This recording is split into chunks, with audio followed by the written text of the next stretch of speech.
Hey everybody, this is Joseph Hasek, and welcome to the Fired Up Network. Welcome to Wildcard. Welcome to Monday Night Football, and welcome to the two-time Emmy Award winner Mark Everett Kelly. We got a doozy. Yeah, maybe I'll fall asleep. Maybe I'll watch Raw or something like that. We got a doozy of a matchup. The Carolina Panthers take on the San Francisco 49ers at Levi Stadium, the home of Super Bowl 60, the home of my Buffalo Bills winning their first Super Bowl ever, and the home of my new birthday party, February 8, 2026, Super Bowl 60. Mark Everett Kelly will be invited to my party. Thank you. Drive me around in the chauffeur. He'll go to the restaurant that he'll bring in the meat. I hear the meat is good here. By the way, we had a lot of emails about this. See, I'm so smart here. You see the pylon, Mark? Yeah. The cameras here and everything. Yeah. This is tell everybody about the why this is important. Yeah, well, that's the pylon that they have in the end zone that has those little holes or cameras where you can see if a guy's like stepping out of bounds or not, or if he was able to get the ball across the end zone. Right? I mean, that's why those cameras are important, right?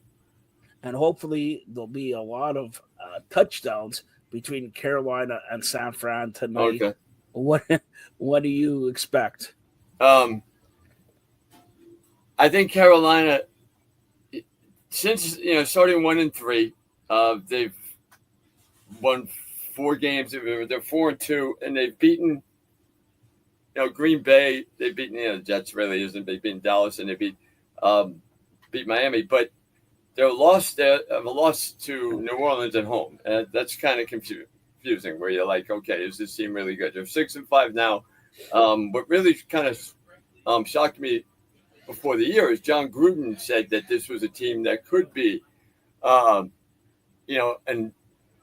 unknown or someone that no one expects to make the Super Bowl even in the NFC. And I thought he was kidding, but they've shown consistency, since their loss to New England, minus the home loss against the Saints, even getting blown out by the Bills 40-9.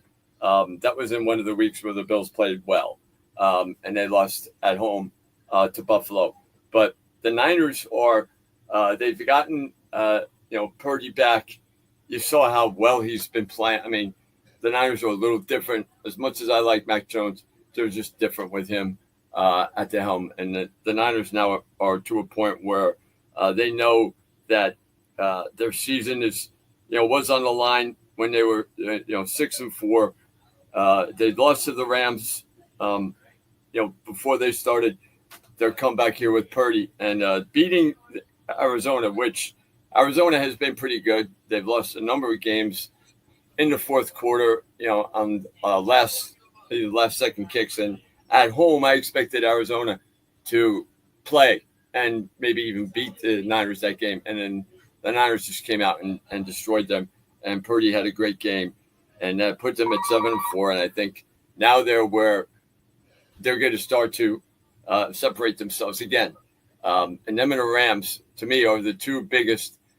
With the way that the Lions have kind of struggled, those are the two teams that I would fear the most if I was the Eagles. All right, so that is Monday Night Football, and next week we got three Thursday football games because of Thanksgiving in the United States. Here, we're not previewing; we'll do it next week. But Green Bay and Detroit starts at 1:00, 4:30, Kansas City and Dallas, and at 8:20, the Bengals and the Ravens, and for that matter, Friday, Black Friday football. It's a doozy, 3 p.m. on Friday, November 28th, the Bears and the Eagles. All right. Also in week 13, not a good game. Buffalo goes into Pittsburgh there. And then we got Houston and Indianapolis, Minnesota, Seattle. The Sunday night game, Denver and Washington. And Monday night, I know, Mark, you're looking forward to the Giants and the Patriots. Tom Brady hates that game because he lost 2 Super Bowls for that. Yeah. 2 Super Bowls. But, Mark, I digress here. Let's get to your sponsors and what they have planned for Thursday for Thanksgiving. Where I'm at right now is the Cattle Stampede, which is owned by Miles Smith, who's one of my sponsors. Miles is a restaurant that really caters to middle-class families. They have a buffet, and they offer a number of things that, to me, real quality food at affordable prices. If you mention my name, you get 10% off. And I get to, because I live close here now, I get to take food home. I mean, I'd be kind of dumb to spend money on some other things when I could eat really well here.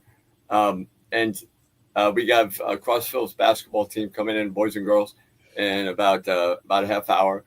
And we're going to do interviews with them. And Miles himself does so many wonderful things for the community. And it's like, I love the fact that he's a sponsor. It means a lot to me. I met Bobby Ledbetter through Miles. Bobby owns Twin City Auto Sales that has a branch in Gadsden and one here in Fort Payne. And Bobby, with Miles, there's so many things for the community-owned business. And Bobby and his staff are really great at sitting down and working with you with what you have. They care about like how much you're gonna spend, how much you have to give. They're not going to oversell you. They're not going to sit there and try to convince you of things you don't need. And I think when you're dealing with car sales, that's huge. And once you buy from them, you really buy from them for life. So I'm very, very thankful to have both of them as sponsors. Very lucky that they saw something in me when not too many other people did. Well, I see something in you, and you know what? Because they're great sponsors of yours. It's Thanksgiving time, the start of the holiday season. Let's next week when I have you on, let's see if we could get one of them on here. Okay.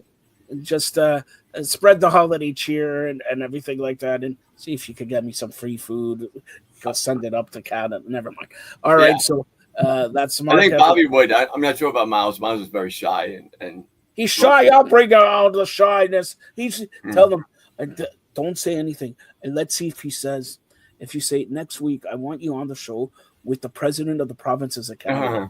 Let's see if he knows. Yeah, then of course you got to say yes, of course. Yeah, no, but president of province of Canada. Mm-hmm. Let's see if he asks you who it is. All right, so that's it. Okay. Well, outside of waking up with a horse's head in his bed, I don't think there's anything else that. All right. Well, I'm not talking about the horse's ass. You. All right. So that's it. All right. So Mark. First of all, if I don't see you before, happy Thanksgiving to you, your family, and everybody there, and everybody at the corral, and Bobby, and everybody out there. Have a safe and happy Thanksgiving. The start of holiday season. It should be a doozy. And Mark, all right, with this holiday season, okay, I don't want you to be a wanted man, right? I don't want you to people. Do you know who Mark Everett Kelly is? Is he going to be, he's a wanted man. He's under arrest and all that. Oh, so, yeah. Dad, thanks for throwing that in, by the way. Okay. I'm worried about you. I'm worried about you. So was I when I found out. Which, by the way, if you don't know. You're a wanted man? Yeah. What do you want? Because of unpaid parking tickets? Because of eating too much meat? What? Because me beating your meat? What? I'm not going to get into this. All right. Now we're okay. There's a line, and now we're crossed it. I think why we were supposed to do this earlier, and I found out last night when I'm driving home from Crossville against Eider. I wound up getting pulled over because my eyes, I had gotten something in my eyes that made my eyes very watery, and we couldn't see, and my glasses were totally useless at that point. Useless glasses. I wound up not differentiating with the lane and kind of not swerving, but where it wasn't a 2-lane, maybe I ventured and went into the middle, and I got pulled over. Didn't know why. The cop told me this is what I was doing. I showed him my glasses. I kind of showed him like what I was dealing with, and he let me go with a warning. But doing that, he told me that I had a warrant out for a ticket I had in Glencoe. So I had no idea. Believe me, I get pulled over a lot. Okay. to the point where I don't want to drive anymore. Now, I'm not a bad, like, I don't get in any accidents and no DUI, none of that stuff. It's just that, I drive so much when I'm, going from Anderson to here. We're talking, 300 miles a day. So you're going to get pulled over eventually. And like, it totally deflates me when I get pulled over. I'm like, oh my God, here we go again. And I've donated so much money to the communities with fines. I could probably keep all the judges and lawyers and people that work for the city in business with how much I've had to pay for speeding or any other type of traffic violation. So that's why I was a wanted man. Didn't know that. I ended up clearing it up today, so I no longer have a warrant out for my arrest. Thank God. Oh boy! So it told me when I went to find out why I was in that position, and the police officer said, "Well, you can wait to appear before the judge at 3:00, or I can arrest you right now." And I'm like, "Well, let me see. I think I'll go before the judge." Yeah, and then you're not wanted anymore in America, but in Canada, in Red Deer, Alberta, I hear a lot of bad things about Mark Everett Kelly. Red Deer, Alberta, Kapuskasing, and in Saskatchewan, all this. So you better not go out west in Canada, right? Okay, I won't. No ice truck fishing. And speaking to Kerry Fraser, the referee, you're wanted for his taking his Grecian formula for his hair. All right, so Kerry Fraser, don't mess with him. He screwed Toronto up. One quick hockey point. How about the Islanders beating the Stars last night? Well, I had a surprise for you. Mark Everett Kelly will be back here, especially this week, to discuss his favorite subject, Major League Baseball signing a new deal with TV distributors. We'll get to that in just a second. And boy, do we have news there. All right. So have a great week. Enjoy Monday Night Football. That's Mark Everett Kelly. Thanks.